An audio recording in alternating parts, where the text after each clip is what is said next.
Hello everyone, welcome back to my channel. तो आज हम जिस चीज़ के बारे में बात करने वाले हैं उससे हम बहुत डरते हैं। वो हमें एक पनिशमेंट की तरह लगता है और वो है कर्मा। तो चलिए वीडियो एक कहानी से शुरू करते हैं।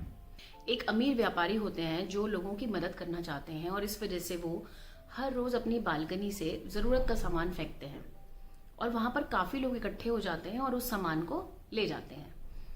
ये तकरीबन रोज़ होता है। पर उन्होंने एक बात पर गौर किया कि कोई भी ऊपर सर उठाकर देखता नहीं था कि उनकी मदद कौन कर रहा है। वो इस बात से बहुत परेशान रहने लगे कि लोग ये जानने ही नहीं चाहते कि उनकी मदद कौन कर रहा है।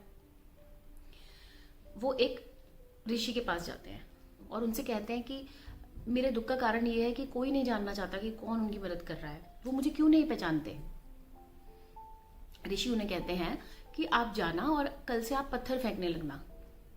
तो व्यापारी जाकर अपनी बालकनी से पत्थर फेंकने लगते हैं।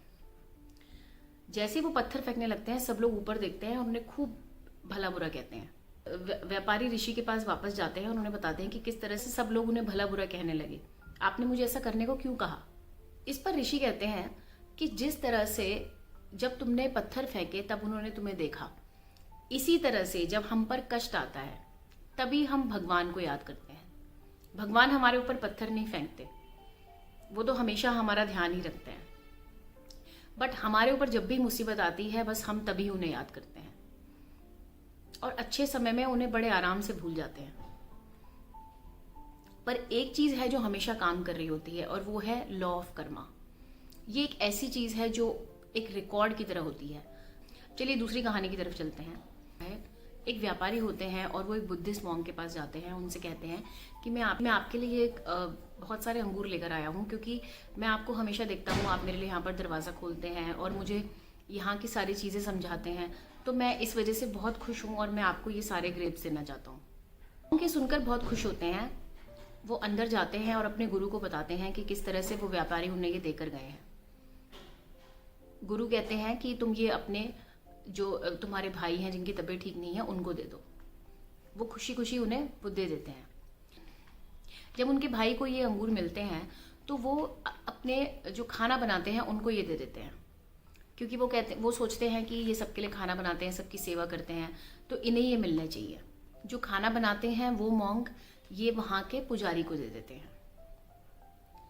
जो पुजारी होते हैं वो वहाँ के जो सबसे यंग मॉन्क होते हैं उनको ये अंगूर दे देते हैं और कहते हैं कि तुम यहाँ पर सबसे छोटे हो तो तुम्हें ये मिलना चाहिए।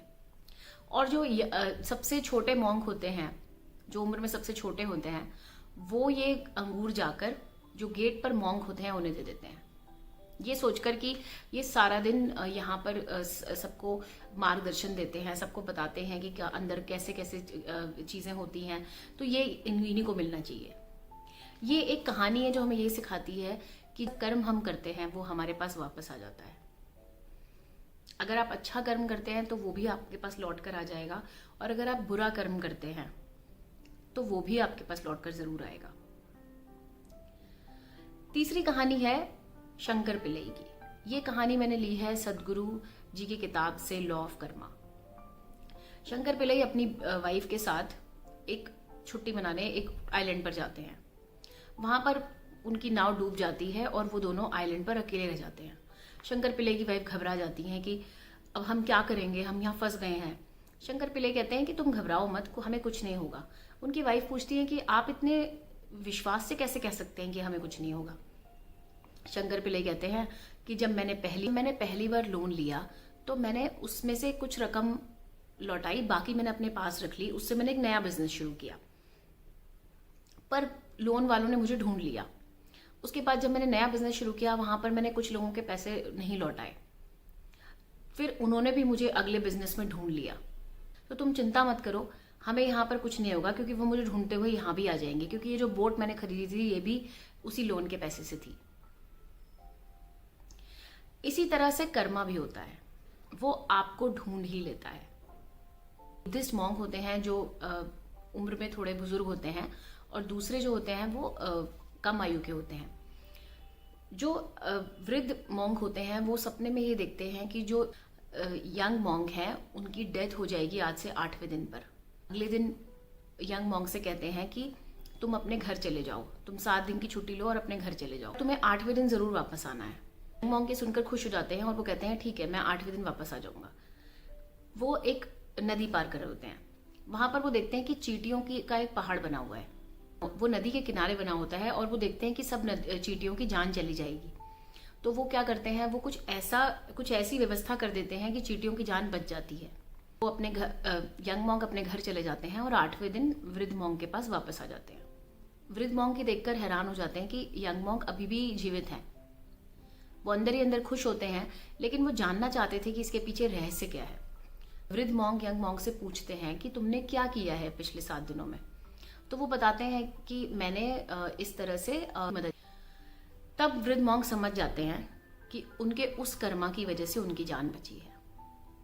जो छोटी छोटी चीजें, हमें लगता है कि हम बहुत छोटी छोटी चीजें करते हैं, वो कहीं मैटर नहीं करती, बट कई बार वो छोटी की हुई चीजें जो हम निस्वार्थ भाव से करते हैं दूसरों के लिए, बिना किसी स्वार्थ के, वो जरूर एक अच्छा कर्म बनकर वापस आती है। एक और कहानी की तरफ चलते हैं जो सदगुरु जी ने बताई है। शंकर पिल्लई मछली पकड़ रहे होते हैं और थोड़ी देर बाद क्या होता है कि उनकी नाव डूब जाती है और वो खुद अपने आप को एक मछली के मुंह में पाते हैं। क्वेश्चन ये है कि क्या शंकर पिल्लई ने मछली को पकड़ा है या मछली ने शंकर पिल्लई को पकड़ा है। इस कहानी का मतलब ये है कि ये जो अचीवमेंट्स हैं, ये जो आपकी लाइफ में लग्जरी है, ये जो आपके सक्सेस है, इसने आपको पकड़ा है या आपने इसे पकड़ा है। दोनों में फर्क है। अगर इसने आपको जकड़ा है, इसका मतलब ये है कि आप इसके बंधन में हैं और वो फ्रीडम नहीं है। लेकिन अगर आपने इसको पकड़ा है, इसका मतलब ये है कि आपका माइंड आपके कंट्रोल में है, आपके एक्शंस आपके कंट्रोल में है। हम सब एक दूसरे के साथ हैं, लेकिन हम फिर भी अकेले हैं। इस कर्मा की जर्नी में हम अकेले हैं। हम सभी इस बात को सुनते आए हैं कि जैसा हम बोते हैं वैसा हम पाते हैं। तो दिन भर में आपको जरूर इस चीज पर ध्यान देना चाहिए कि आप किस तरह के एक्शंस कर रहे हैं। आपने पास्ट में जो एक्शंस किए और आप फ्यूचर में जो एक्शंस करने वाले हैं, उस पर आपका कोई कंट्रोल नहीं है। लेकिन आज पर आपका कंट्रोल है कि आज जो आप एक्शंस कर रहे हैं वो आप किस दिशा में कर रहे हैं, क्योंकि वही आपको वापस मिलने वाले हैं। आपकी जो इन सब कर्मों को हमें जरूर देखना चाहिए कि हम किस क्वालिटी के कर्म कर रहे हैं। गुरु जी बताते हैं कि एक सोल्जर होता है जिसे बहुत भारी बंदूक उठानी पड़ती है, तो वो बहुत परेशान रहता है। उसे लगता है कि मैं इतनी भारी बंदूक कैसे उठाऊंगा, सर मैं ये नहीं उठा पा रहा हूँ, मुझे इसकी जगह आप एक स्टिक दे दीजिए। वैसे भी कोई लड़ाई नहीं हो रही है, तो मुझे एक स्टिक दे दीजिए, मेरे लिए वो भी सफिशिएंट है, मुझसे ये बंदूक नहीं उठाई जा रही।